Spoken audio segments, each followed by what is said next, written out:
This is Gerardo Del Real with Resource Stock Digest. Joining me today is the executive chairman of Generation Mining, Mr. Kerry Knoll. Kerry, congrats, and how are you?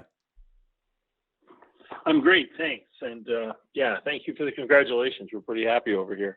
I'm, of course, congratulating you because you just delivered the positive feasibility study for the Marathon Palladium Copper Project. The numbers are excellent.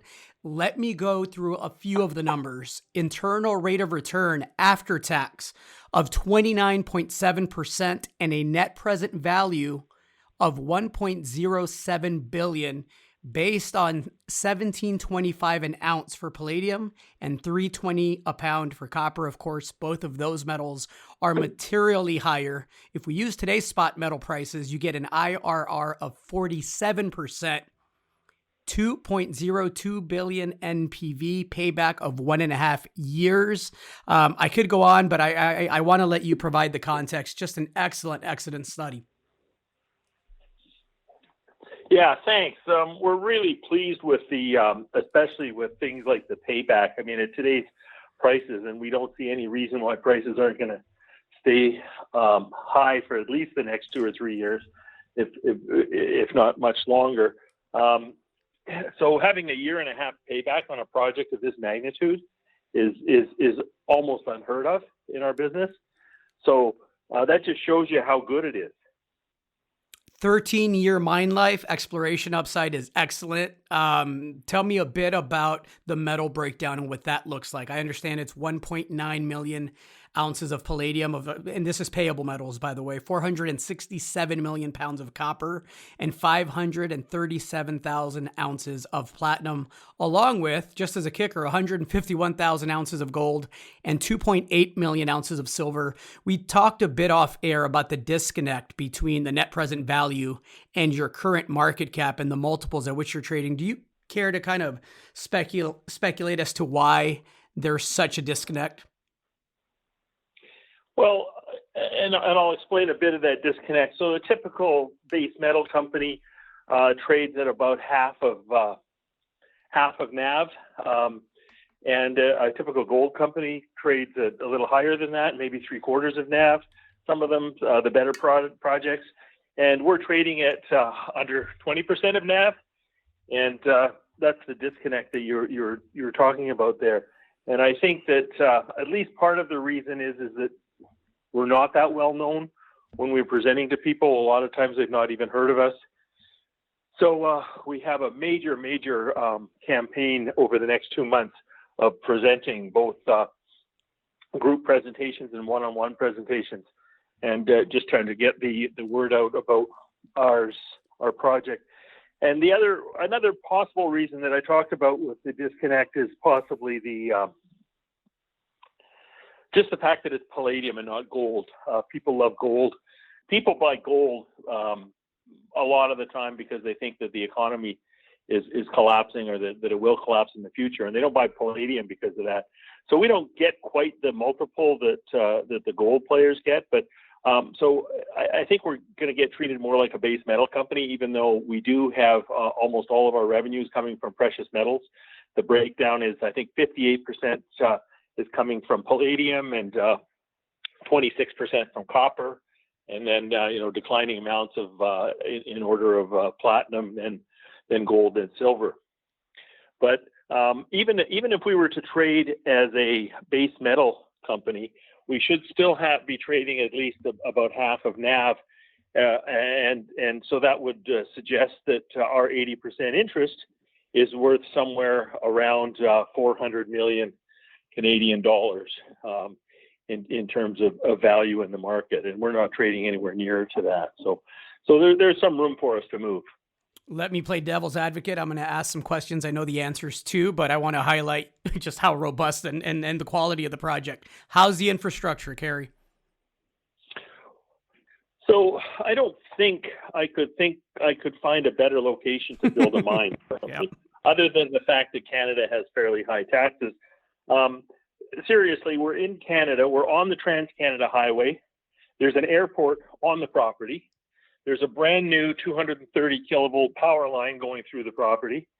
there's a railroad, and we're just outside of a mining town that is losing its workforce because the one mine nearby, which is the Hemlo Gold Mine, has been getting a little long in the tooth, and it doesn't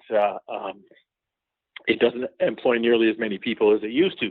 So the town is excited about the jobs, and we've got everything else that we need there in order to operate a mine. We don't have to put in power generators. We don't have to put in roads, power lines, all of the things that most of the mines have to do. And we're in Canada, and we're in the province of Ontario, which has got a very, very pro resource development government currently. The project also stands to contribute in corporate taxes and duties to the provincial and federal governments, a total of $944 million. Is that correct? Yeah. So after we pay back the CapEx, our taxes are going to be around $100 million a year. And that doesn't even include all of the other taxes that you get dinged with, and all of our employees' income taxes and all of those different kinds of things. That's just a straight corporate taxes. This isn't a project that you're looking to finance and build 10 years from now. The press release outlines that you're advancing the environmental approval process, the engineering, and the mine financing during the remainder of 2021, and that you hope to begin construction next year, subject, of course, to permitting approvals and financing arrangements. What does that look like with your background and your network? And you've done this before. Walk us through what that process will look like here in the next 9 to 12 months. So normally these companies, and for reasons I don't really understand, they take several years to do a feasibility study. We've only had this project for a year and a half. And then they do the permitting, and then they do the final engineering, and then they build the mine. So that's why mines, tend to take 7 to 10 years. We're doing a lot of those things simultaneously. We knew what it was going to look like from the start, so we weren't afraid. So we went ahead with the permitting almost as soon as we could. And then we are also now going to start doing the final engineering this year as the permitting is going on, rather than wait to see, how the permitting goes, so that we can hit the ground running next year. And we're expecting it to be about a 20-month build. So with a little bit of luck, by the end of 23, we'll be making our first metal. Sound pretty confident in the permitting process? Sounds relatively straightforward by permitting standards. Well, permitting is always the one thing that you can never say. Nobody can ever say exactly when they're going to get them, because you're dealing with governments, and governments by their very nature can be slow. That said, the previous owner of this project, which was Stillwater Canada, which still owns through Sibanye 20% of the project, did some very, very good work on permitting. And that's what's allowing us to be confident that we can get it done fairly quickly. They had advanced the project to the point where governments had signed off on the plan. And then it was ready to go before something called the Joint Panel Review, when Stillwater, all those years ago, put the project on hold. And we're restarting that process.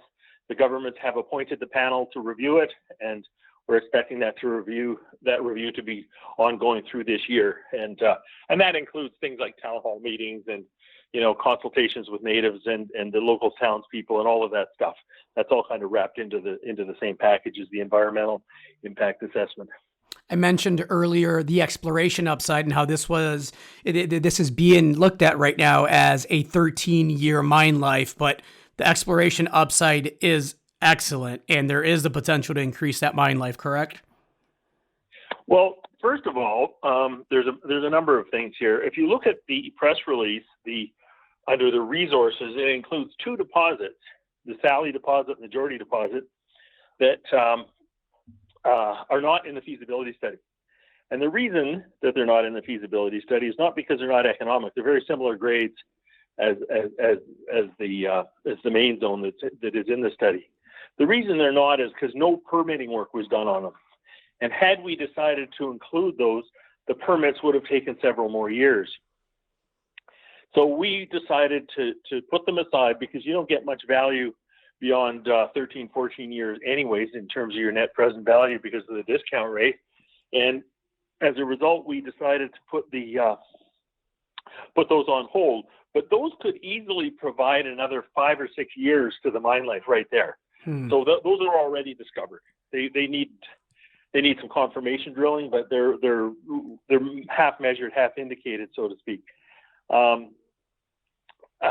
Further to that, last summer, and now again this winter, we are drilling down dip from the deposit. So we're looking for underground grades, so higher grades that can be mined by underground mining methods.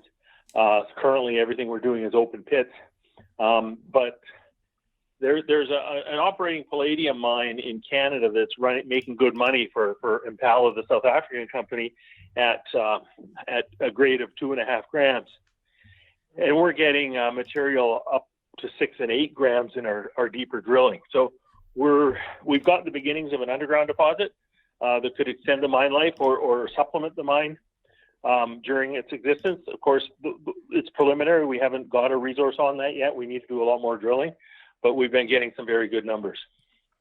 Kerry, lots of yeah, I was gonna say there's still the whole other side of it, right? There's the whole rest of the property. There's a strike length of this zone that is in excess of 25 kilometers. Most of it has not been explored simply because it's covered with overburden or it's in difficult to access terrain. But there's nothing to suggest that we couldn't find several other deposits along that way. And we intend to continue to explore because, gold is a finite, palladium deposit is finite. So, the more we can extend the mine life, the more value we're going to have. And of course, ultimately you look to build a mine and somebody will take you over, and that's where the shareholders make the big money. And if that happens, the longer the mine life, the more we're going to get to this company. So that's kind of the long-term appeal. You've done it before. I suspect you'll likely do it again. Incredible work. Congratulations, and thank you for the time today, Kerry. Thank you.